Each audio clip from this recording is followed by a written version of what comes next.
이제 나는 주님의 이름으로 여러분에게 강하게 권고합니다. 믿지 않는 사람들이 생각하고 행동하는 것처럼 살지 마십시오.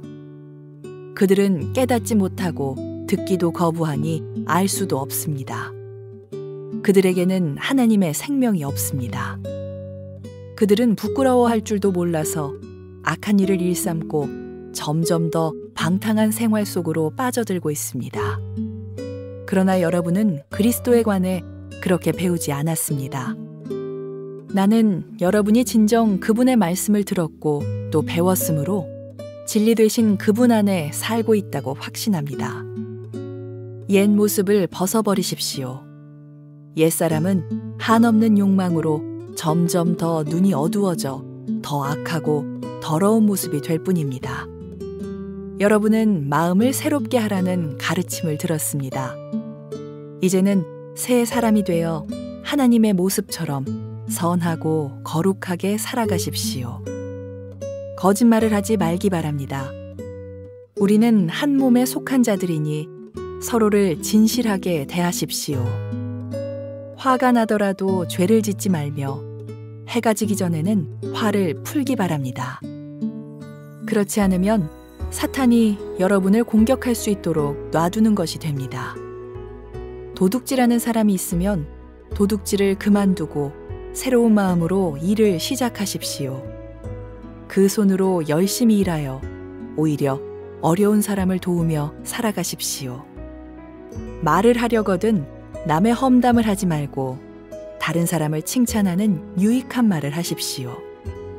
여러분의 말을 듣는 사람들이 도움을 받을 것입니다. 하나님의 성령을 슬프게 하지 마십시오. 하나님께서는 마지막 날에 여러분이 구원받을 것을 보증하시기 위해 우리에게 성령을 보내주셨습니다. 원한을 품거나 화내지 마십시오. 가시돋친 말로 다른 사람의 마음을 아프게 하지 마십시오. 친절히 대하고 사랑과 온유함으로 하나님이 그리스도 안에서 여러분을 용서하신 것 같이 서로를 용서하십시오. 자, 우리 가슴에 손을 얹고 믿음을 고백하고 오늘 하나님께서 저에게 주시는 말씀 듣도록 하겠습니다. 한번 따라해 주시겠어요? 하나님은 나를 사랑하십니다. 나는 그 사랑 안에 있습니다. 하나님은 오늘 나에게 말씀하실 것입니다. 그 말씀에 능력이 있습니다. 그 말씀에 생명이 있습니다. 나의 마음을 하나님께 열겠습니다. 나의 생각을 예수님께 집중하겠습니다. 들은 만큼 변합니다. 들은 만큼 행복해집니다. 신앙생활 가운데 찾아오는 위험한 상황들이 있습니다. 내가 변화가 필요하다라고 하는 것을 인식하지 못하는 것이 그 첫 번째 위험이고, 내가 변화가 필요할 때 내가 원한다면 언제나 내 스스로 내가 원하는 때에 그 변화를 만들어낼 수 있다라고 생각하는 것이 두 번째 위험 상황입니다. 사도 바울이 로마서 7장에서 고통스럽게 이렇게 고백을 합니다. 내 안에 선한 것이 없습니다. 내가 선을 행하려고 하는 바람은 있는데 그 선을 행할 수 있는 능력은 갖고 있지 못합니다. 나는 선을 행하지 않고 악을 행합니다. 마음으로는 하나님의 법을 즐거워하지만 몸으로는 죄의 법에 사로잡혀서 살고 있습니다. 내가 마음으로는 하나님의 법을 섬기지만 육신으로는 죄의 법을 섬깁니다. 나는 권고하고 비참한 사람입니다. 이게 사도 바울이 로마서 7장에서 했던 고백입니다. 우리 안에도 그 두 모습이 있습니다. 그렇죠? 한쪽 마음에는 믿음의 길을 걸어가고 하나님께서 기뻐하시는 선택을 하고자 하는 뜨거운 마음이 있습니다. 그러나 다른 한켠에 우리 안에는 또 어떤 마음이 있냐면 내가 원하는 것들, 육신의 본성이 요구하는 길을 가려고 하는 마음이 있기에 그 두 마음이 우리 안에서 늘 거칠게 충동을 하게 되는 것입니다. 성령으로 거듭난 사람들에게는 이 충돌이 끊이지 않습니다. 우리 안에 우리가 거듭났음에도 불구하고 우리 안에 성령이 계시는데도 불구하고 우리의 육신의 본성이 남아있기 때문에 우리가 천국에 이르러서 우리가 완전히 영광스러운 모습으로 변할 때까지 우리 안에는 그 두 마음이 끊임없이 충돌을 하게 되어 있습니다. 그래서 우리에게는 변화가 필요합니다. 끊임없는 변화가 우리 안에서 일어나지 않으면 그 충돌 때문에 우리는 견딜 수 없게 됩니다. 오늘 우리가 읽었던 본문은 우리에게 일어나야 되는 그 변화에 대해서 소개해 주고 있습니다. 중심에 되는 말씀이 22절부터 24절까지의 말씀인데, 먼저 22절부터 24절까지의 말씀 한번 한 목소리로 읽어볼게요. 시작. 옛 모습을 벗어버리십시오. 옛사람은 한없는 욕망으로 점점 눈이 어두워져 더 악하고 더러운 모습이 될 뿐입니다. 여러분은 마음을 새롭게 하라는 가르침을 들었습니다. 이제는 새 사람이 되어 하나님의 모습으로 선하고 거룩하게 살아가십시오. 자, 개역 개정판으로 한번 읽어볼까요? 같은 말씀을 개역 개정판 22절부터 24절 말씀 한 목소리로 읽어볼게요. 시작.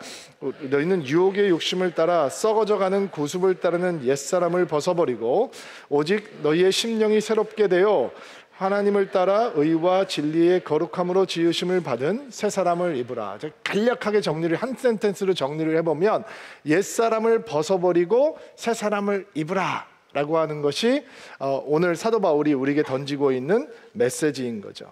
옛사람이란 세상의 모습, 육신의 본성을 그대로 답습하고 다루는 그런 사람인 것이고, 새 사람이란 거듭남을 경험한 믿음으로 인해 하나님의 새로운 피조물이 된 사람을 새 사람이라고 생각을 할 수 있겠죠.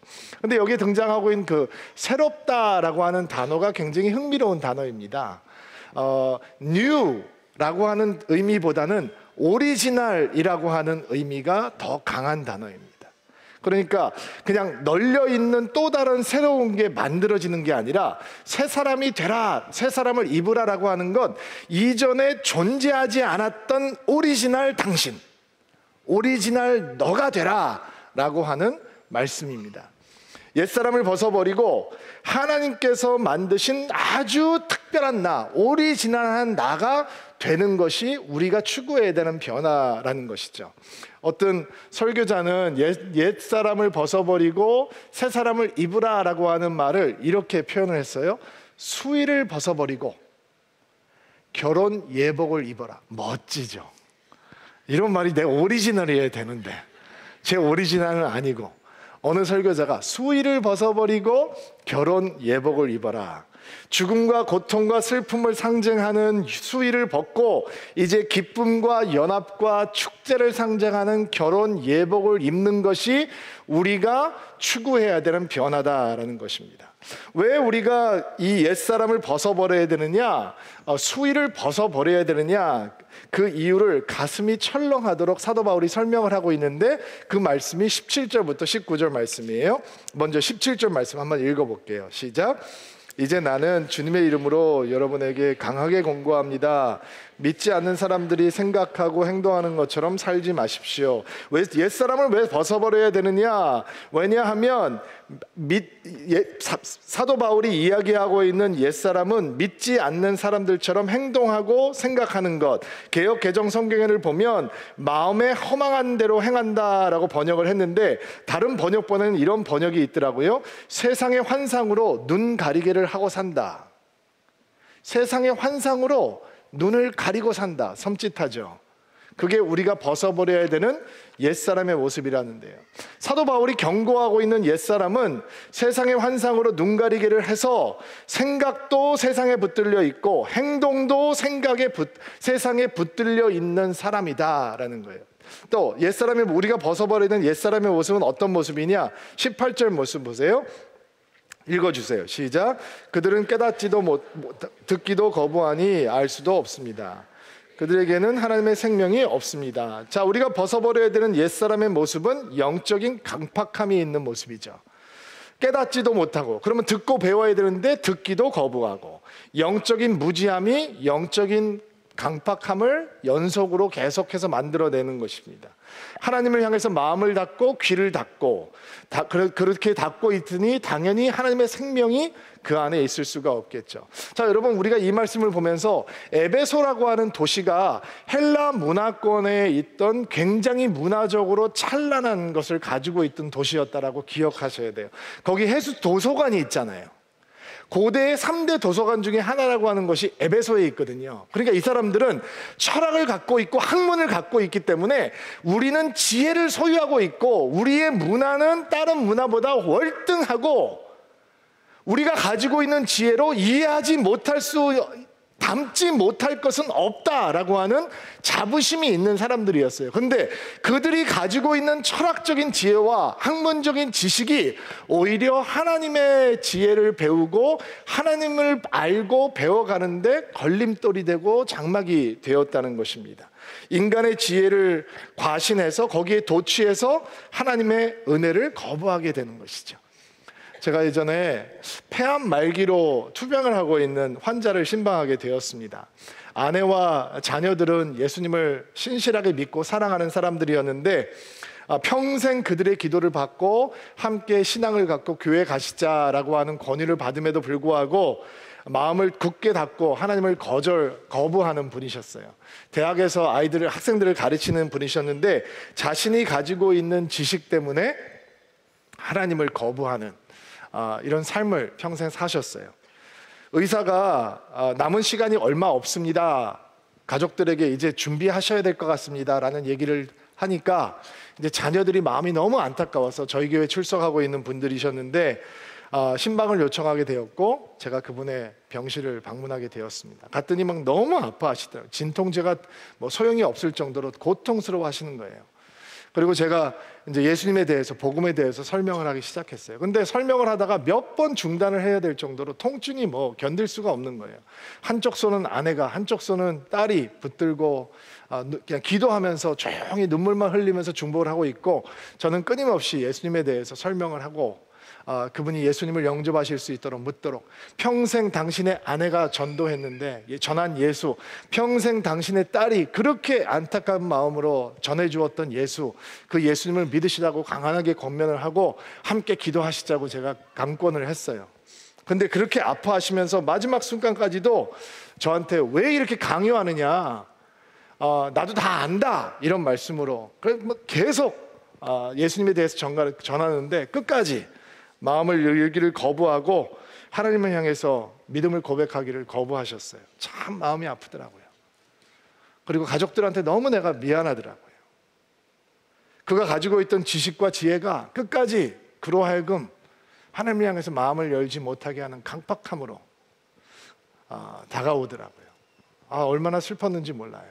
저희가 올해 새벽기도 시작하면서 여러분의 기도 제목을 써달라라고 부탁을 하고 올 한 해 주님께로 인도하기 원하는 사람들의 이름을 써서 주님 앞에 올려드리자라고 얘기를 했었잖아요. 그게 이제 마음에 큰 부담이 되신 분들이 많이 계신 것 같아요. 그래서 이런 간증을 요즘 종종 듣게 돼요. 목사님, 제가 가족들에게, 친구들에게, 동료들에게 주님의 이 복음을 전하고 어떻게 해서든지 교회로 인도하기 위해서 기도하면서 준비하고 있는데, 이전에 복음을 전하고 예수님을 전해주고 교회로 초청하기 전까지는 너무 선하고 착하고 그렇게 보였던 분들이 막상 하나님을 전하니까 그분들이 그렇게 강팍한 마음을 가지고 있는지 전혀 몰랐어요. 목사님, 너무 당황스러워요. 정말 법 없이도 살 것 같다, 저분 정말 교회만 안 다니지, 교회만 다니면 진짜 A+ 인생이다 라고 했던 분들이 조심스러운 마음으로, 따뜻한 마음으로 믿음을 전하고 예수님에 대해서 전하고 하나님에 대해서 소개하면 갑자기 한 번도 본 적이 없는 강팍함을 보인다는 거예요. 그게 하나님을 떠나 있는 사람들의 마음인 거죠. 굳은 마음. 그게 옛사람의 모습인 거예요. 여러분 안에도 과거에 그 모습이 있었었고 제 안에도 그 모습이 있었었어요.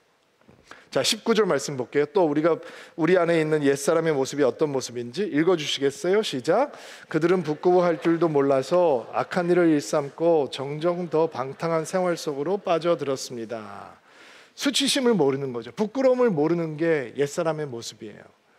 부끄러움을 모르니 악한 일을 멈추지 못하고 방탕함을 멈추지 못하는 거죠. 이 표현이 방탕함 속으로 나를 던져버렸다, 이런 표현이에요. 음란한 속으로, 더러움 속으로, 추함 속으로, 악함 속으로, 악독 속으로 나를 던져버렸다, 욕심에 나를 내어 맡겨버렸다, 이런 표현이란 말이에요. 하나님이 없는 사람들의 특징은 하나님을 향해서 무감증에 걸려 있다는 거죠.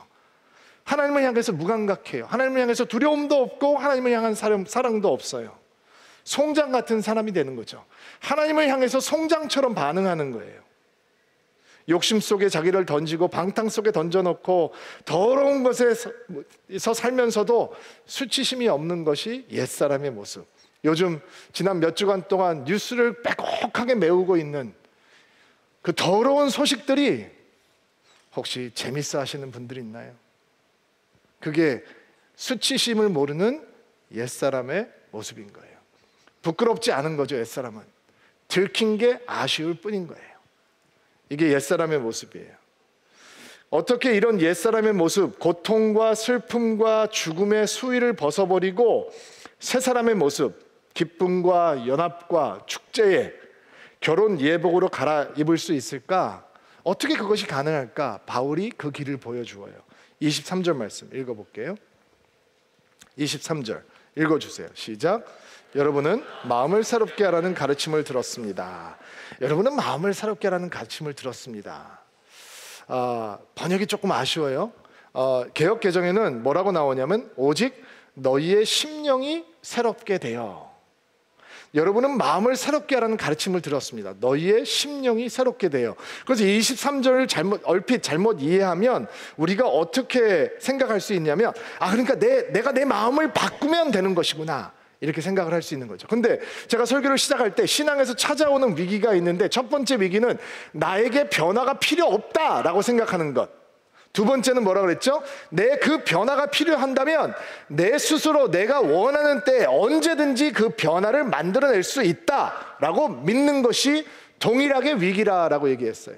근데 23절 말씀을 잘못 이해하면 마음을 바꾸라? 그러면 내가 노력해서 의지적으로 내 마음을 바꾸면 옛사람의 모습이 벗겨지고 새사람의 모습이 입혀질 수 있는 거구나 라고 생각할 수 있겠죠. 그러나 여러분, 저도 여러분도 주님 앞에서 겸손하게 인정해야죠. 우리는 우리 스스로를 절대로 새롭게 할 수 없다라는 거예요. 그렇죠? 저명한 신학학자였던 골든 피라고 하는 교수님이 이 번역을 이렇게 바꿔야 된다라고 주장을 해요. 너희는 심령이 새롭게 되어가 아니라 성령으로 마음을 새롭게 하여, 이렇게 바꿔야 된다는 거예요. 사도 바울이 의도하고 있는 의미는 너희의 심령이 새로워져야 된다라고 하는 것에 강조점이 있는 것이 아니라 성령께서 여러분의 마음을 새롭게 하실 때 우리 옛사람이 바뀌어지고 새사람이 입혀진다. 우리를 내면을 새롭게 하시는 주체가 성령이시다라는 것으로 번역을 바꿔야 된다는 거예요. 굉장히 희망적이죠. 내 노력과 내 의지가 주체라면 우리는 낙심할 수밖에 없는데, 좌절할 수밖에 없는데, 우리의 내면을 바꾸시는 주체가 성령이라면 우리는 희망적으로 변할 수 있는 거죠. 왜냐하면 우리는 스스로 변화할 수 없는 사람들이고, 오히려 우리는 변화가 필요한데 그 변화를 원하지도 않고, 왜냐하면 그 변화는 언제나 우리를 무너뜨리고 우리의 욕심을 무너뜨리고 우리 자아를 부인하라고 요구하고 우리를 십자가에 올라가라라고 얘기하고, 그리고 십자가에 있는 예수 그리스도와 연합하라 라고 얘기하니까 그 변화는 우리에게는 언제나 고통스럽거든요. 그러니까 피해보고 싶은 거죠. 그러나 반드시 그 변화를 거쳐야 되기 때문에 성령께서는 우리의 마음을 새롭게 하시면서 그 변화를 가지고 오시는 분이시다라는 것입니다. 그러면 성령께서 어떻게 우리의 옛사람을 벗기시고 우리의 새사람을 입혀주시는가? 우리가 하는 일이 아니라 성령께서 그 일을 하시는 주체라면 어떻게 해서 성령께서 우리의 옛사람을 벗게 하시고 수의를 벗기시고 결혼 예복, 하나님의 새로운 옷을 입혀주시느냐, 제가 오늘 4가지로 여러분들에게 정리를 해서 소개를 해드리려고 하는데요. 첫 번째는 미움과 갈망의 마음을 통해서 우리의 옛사람을 벗기시고 새사람을 입혀주시는 거예요. 미움과 갈망. 어떤 미움이냐? 옛사람을 미워하게 하는 거죠. 죄악에 붙들려 있는 본성을 미워하게 하는 거예요. 여러분, 예수님을 닮아가면 죄가 미워지거든요. 성숙해가면 성숙해 갈수록 변하지 않는 나의 옛모습, 육신의 본성들이 남겨놓은 나의 그 열매들을 미워하게 되어 있어요. 증오하게 되어 있어요. 없어지지 않는 옛사람의 흔적을 견딜 수 없게 된다고요. 그게 성령의 역사예요. 그런데 악한 영의 역사는 뭐냐? 옛사람의 흔적을 아쉬워요. 그 흔적이 없어지는 것을 아쉬워해요. 그것을 벗어나는 것이 억울하다라고 생각해요. 그것을 놓치면 다 잃어버린 것 같다라고 착각하게 해요. 그러나 성령께서 역사하시면 옛사람이 붙들고 있던 것들이 다 배설물처럼 보이는 거예요. 이게 사도 바울의 고백이죠. 하나님께서 완전 오리지널로 만드시는 새 사람을 향해서는 가슴이 두근거리고 가슴이 설레고 갈망이 생기는데, 내 육신의 본성이 만들어 놓은 옛사람을 향해서는 미움과 증오가 생기기 시작하는 거죠. 그러니까 나의 옛사람, 미워할 것을 미워하고 사랑할 것, 사모할 것, 갈망할 것을 갈망하게 함으로써 예수님의 성령께서 우리의 옛사람을 벗기시고 새 사람을 입게 하신다라는 거예요. 아마 새 사람을 입고자 하는 갈망이 옛사람을 향한 집착이나 아쉬움보다 더 뜨거워질 때 옛사람을 향한 마음을 그 헌신장처럼 버릴 수 있다라고 하는 것을 이미 경험하신 분들도 많이 계실 거예요. 그래서 이런 찬양을 부를 때 우리 마음이 뜨거워지지 않습니까?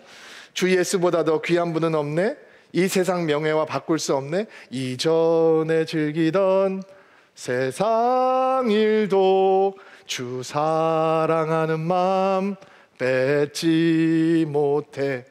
옛사람이 살아있으면 그 찬양을 부르다가 이전에 즐기던 세상 일도 주 사랑하는 마음 뺏지 못해 하면 가만히 딱 멈춰요. 제가 옛날에 그랬어요. 그리고 후렴 가서 세상 즐거움 다 버릴 때 입만 빠긋빠긋 한단 말이에요. 근데 진짜 버려보면 옛사람을 미워해서 옛사람의 본성을 향해서 등을 돌리고 버려보면 이 찬양의 능력과 맛과 고백이 들어오기 시작하는 거죠. 세상 즐거움 다 버리고 세상 자랑 다 버렸네. 주 예수보다 더 귀한 것은 없네. 예수밖에는 없네. 아멘을 안 하시네. 성령께서 우리로 하여금 미워할 것을 미워하게 하시고 갈망할 것을 갈망하게 하시고 사모하게 하시면서 우리에게 수의를 벗기시고 결혼 예복을 입혀주시는 거예요. 또 성령께서 어떻게 그 일을 하시느냐? 성령께서는 성령을 쫓아 행하게 하시는 것을 가르쳐 주심으로 옛사람을 벗기시고 새 사람을 입혀 주십니다. 성령을 쫓아 행하게 하신다는 거죠. 그게 무슨 뜻이냐? 매 순간 성령을 의식하고 의지하고 교제하고 교감하고 행하는 삶. 애매하죠? 매 순간 성령을 의지하고 의식하고 교감하고 교제한다. 다른 언어로 표현을 해볼까요? 성령과 함께 춤을 추는 거예요. 목사님 더 헷갈리는데요. 제가 옛날에 저희 딸들을 데리고 집에서 이렇게 놀 때 아이들을 붙들고 이렇게 춤을 추는데 아이들이 춤을 잘 못 따라 하니까 제 발등 위에다가 애들을 얹어놓고 춤을 추는 거예요. 따라단 딴딴 하면서 춤을 추는 거죠. 그러면 애들이 어색해요. 그러나 그 춤 속에 들어오려면 내 발이 가는 대로 움직여 줘야 되는 거예요. 그게 성령을 쫓아 행하는 거예요. 내 춤 속에 성령께서 들어오시라고 하는 게 아니에요. 내가 춤을 추기 시작하면 육신의 본성이 드러나기 시작해요. 내가 춤을 추기 시작하면 옛사람의 향기가 냄새가 가득하기 시작해요. 그러나 우리의 발등을 성령의 발등 위에 얹어놓고 성령의 춤 안으로 우리가 들어가면, 우리가 그분을 따라 행하면, 그분을 따라 쫓아 행하면, 그분을 따라 춤을 추면 우리 안에 옛사람의 모습이 아니라 성령께서 만들어지는 오리지널 유, 원래 하나님께서 창조하시려고 했던 바로 그 모습, 아름다운 새 모습, 새 사람의 모습이 우리 가운데 드러나기 시작하는 거예요. 성령을 따라 춤추는 인생, 육체의 욕망을 따라 춤추지 않는 거죠. 우리 성경을 몇 군데 찾아서 읽어볼까요? 갈라디아서 5장 16절부터 17절 말씀 읽어주시겠어요? 시작. 그러므로 내가 말합니다. 성령을 따라 사십시오. 그러면 육체의 욕망을 따라 살지 않게 될 것입니다. 육체의 욕망은 성령을 거스리고 성령이 바라시는 것은 육체의 욕망을 거스릅니다. 이 둘은 서로 반대되는 것이므로 여러분의 욕망대로 살 수 없게 됩니다. 자, 로마서 8장 6절.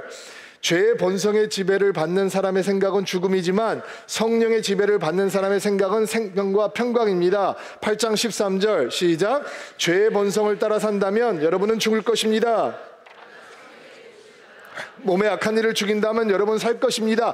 육신의 본성을 쫓아 행하면 내 육신은 즐겁고 스릴 있게 사는 것 같지만 결국 그 끝은 죽음이요 멸망이라는 거예요. 그러나 성령을 쫓아 행하면 성령을 따라 춤추기 시작하고 내 육신의 춤이 아니라 성령의 춤 안으로 들어오면 평강과 생명의 역사가 되기 시작하고 우리 안에는 기쁨과 은혜가 충만하게 되는 것입니다. 이게 성령을 쫓아 행하게 되는 것이죠. 자, 성령께서는 우리에게 미움과 갈망의 마음을 통해서 옛사람을 벗기시고 새사람을 입히시고, 성령을 쫓아 행하게 하심으로 옛사람을 벗기시고 새사람을 입히신다. 세 번째, 성령께서는 그분의 능력으로 덧입혀 주심으로 우리의 옛사람을 벗기시고 새사람을 입게 해주신다라는 것입니다. 성령의 능력을 덧입혀 주심으로. 우리가 지난 2주 동안 하나님께서 어떻게 예수 그리스도를 구주로 고백하고 있는 성도들에게 하나님께 특별한 은사, 특별한 선물을 주시고 그 선물을 어떻게 사용하여서 교회가 하나 되게 하시고 연합되게 하시고 예수와 함께 그리스도의 장성한 분량까지 자라게 하시는지를 배웠잖아요. 자, 예수께서 부어주신 하나님의 특별한 은사, 그것을 신실하게 충성스럽게 주님을 위해서 주의 몸된 교회를 위해서 사용할 때 교회는 능력 공동체가 되는 거죠. 아멘으로 받으세요. 구경꾼들이 많으면 교회는 소란한 공동체가 되고 말 많은 공동체가 되고, 자기에게 주신 은사를 하나님을 향해서 신실하게 사용하는 사람들이 넘쳐나면 교회는 성령의 능력으로 충만한 공동체가 되기 시작합니다. 왜냐하면 성령께서는 우리에게 능력을 부어주시는 하나님이시기 때문에 그래요.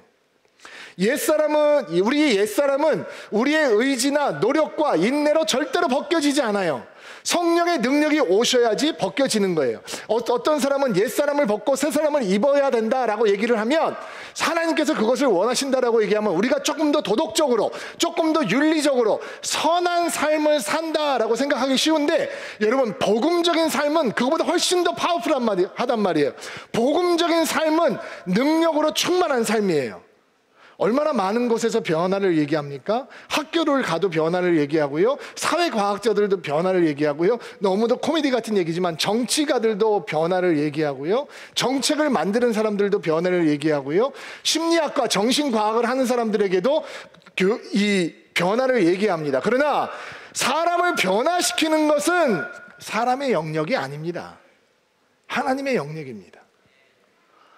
어떤 사람이 사람을 변화시킬 수 있겠습니까?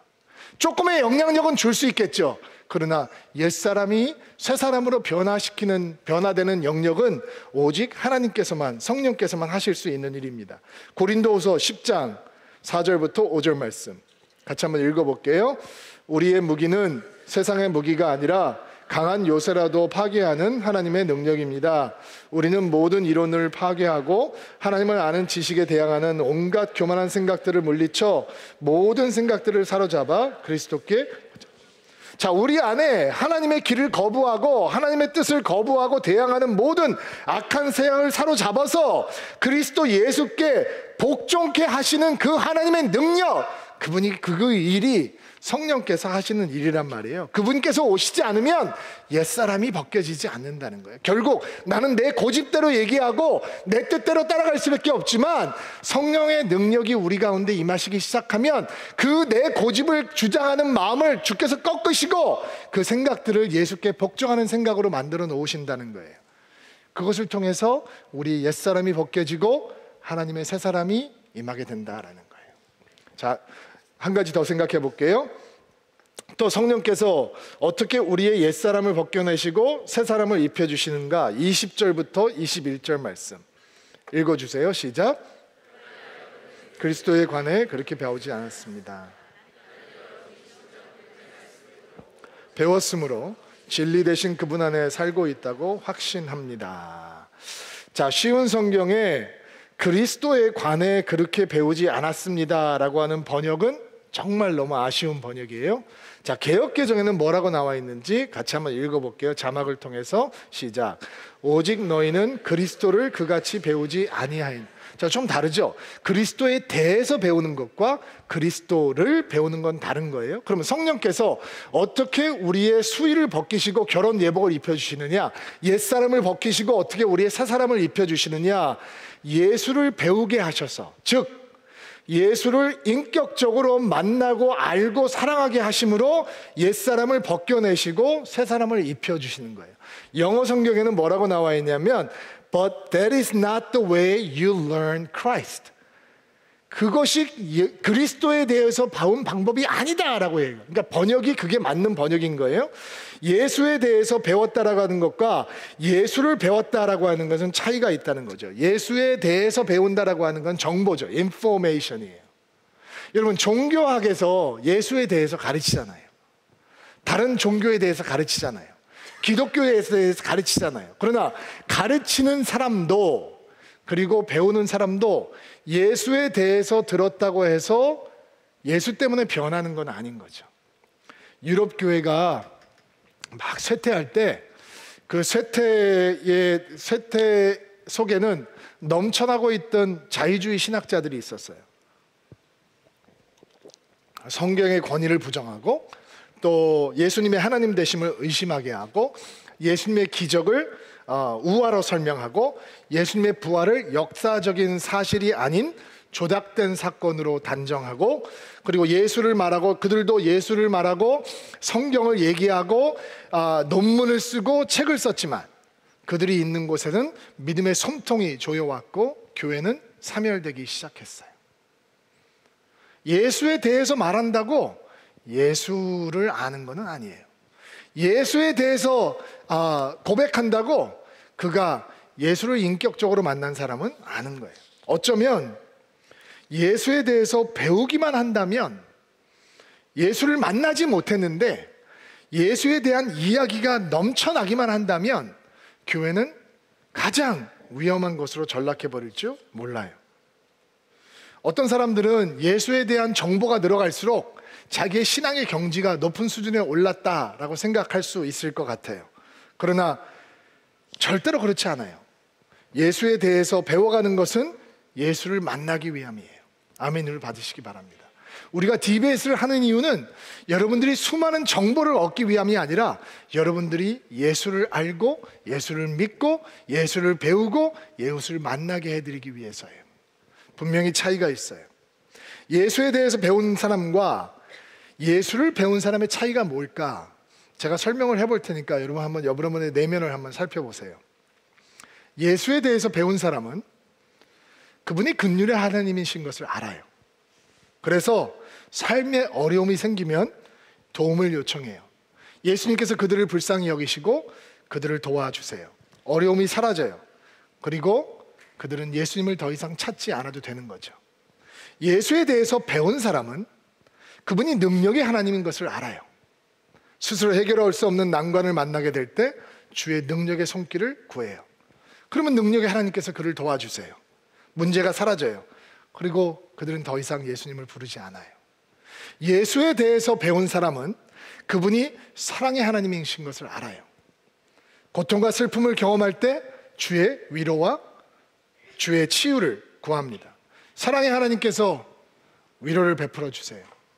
고통이 사라지고 슬픔이 사라집니다. 그리고 예수를 불러야 될 이유를 찾지 못하죠. 예수에 대해서 배운 사람들은 예수님께서 우리를 떠나지 않는 친구가 되신다라고 하는 것을 압니다. 그래서 외로울 때, 지칠 때 예수님을 찾습니다. 예수님께서는 친구로 다가오십니다. 근데 갑자기 주변에 친구들이 넘쳐나기 시작합니다. 더 이상 외롭지 않습니다. 그러므로 더 이상 예수님의 손을 잡을 필요가 없다라고 생각을 합니다. 그러나 예수를 배운 사람은, 예수를 만난 사람은, 예수를 믿고 그 예수를 사랑하게 된 사람은 예수님께서 주시는 어떠한 것들이 아니라 바로 예수께서 보화가 되신다라고 하는 것을 압니다. 나의 모든 것을 바쳐서 꼭 붙들어야 되는 보화, 보물이 바로 예수님이라는 것을 알게 되는 것입니다.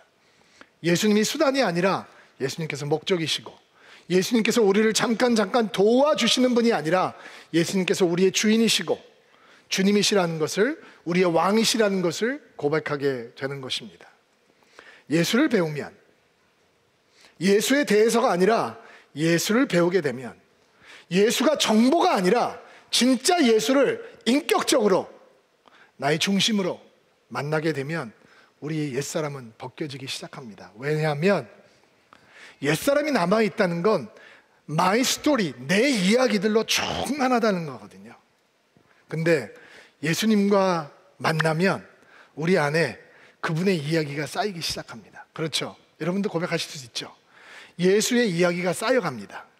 예수 경험이 쌓여갑니다. 그리고 내 옛 자아가 벗겨지기 시작합니다. 노력하지 않아도, 억지로 주리를 틀지 않아도 내 안에 예수의 이야기가 쌓여가고, 예수와 만난 경험이 쌓여가고, 예수님의 터치가 쌓여가면 내 수위가 벗겨지고 예수께서 우리에게 결혼 예복을 입혀주시는 것입니다. 제가 이번 주에 설교를 준비하면서 늘 설교를 준비할 때 그런 생각을 하지만, 오늘은 이 생각을 나눌 마음에 제가 굉장히 설레이고 잠 못 이루었습니다. 무슨 이야기냐면, 여러분 신앙생활을 하다 보면 굉장히 루틴하잖아요. 그렇죠? 주일날 예배드리고 똑같이 찬양하고 똑같이 기도하고 똑같이 설교 듣고 또 가서 똑같이 셀 모임하고 또 일주일 동안 세상에서 치열하게 살다가 주일날 또 오고, 그러면 그래도 우리는 2주에 한 번씩 만나는데 대부분 교회는 똑같은 목사님들이 설교를 하게 되니까 똑같은 것들이 쳇바퀴처럼 반복이 되다 보니까 매너리즘에 빠질 수도 있고, 내가 어떻게 변화하고 있는지 성장하고 있는지 사실은 측정하기가 힘들거든요.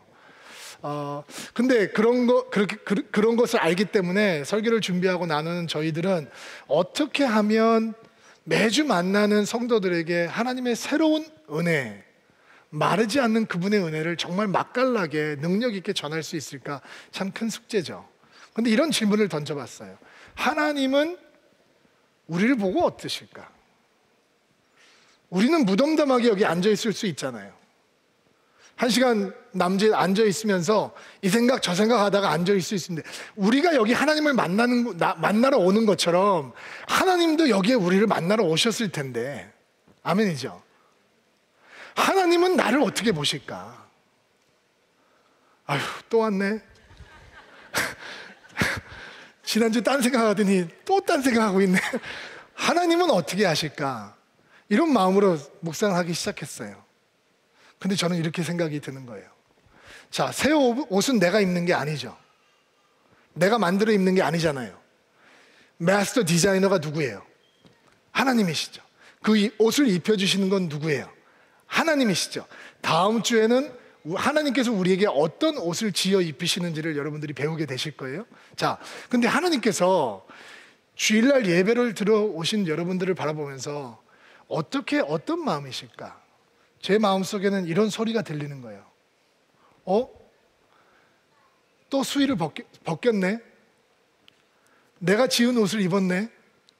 그리고 우리가 함께 주님을 예배하는 이 자리가 패션 모델이 그 멋진 옷을 입고 걸어다니는 런웨이가 되는 거죠.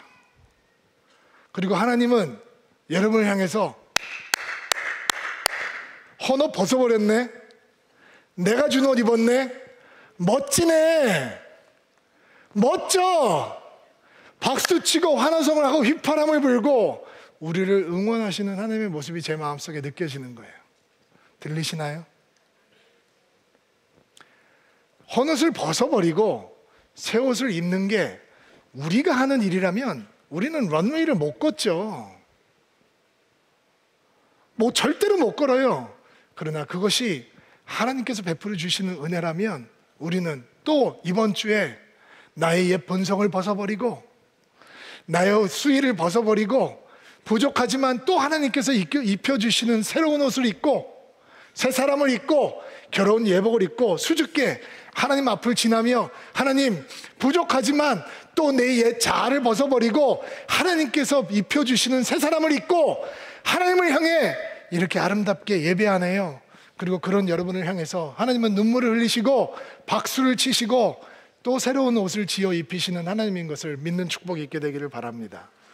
만약에 그 박수 소리와 환호 소리를 여러분이 들으실 수 있다면 매주 반복되는 예배, 그것은 감격과 감사와 눈물과 기쁨이 충만한 자리가 될 것입니다. 이런 은혜가 여러분 가운데 있게 되기를 주의 이름으로 축복합니다.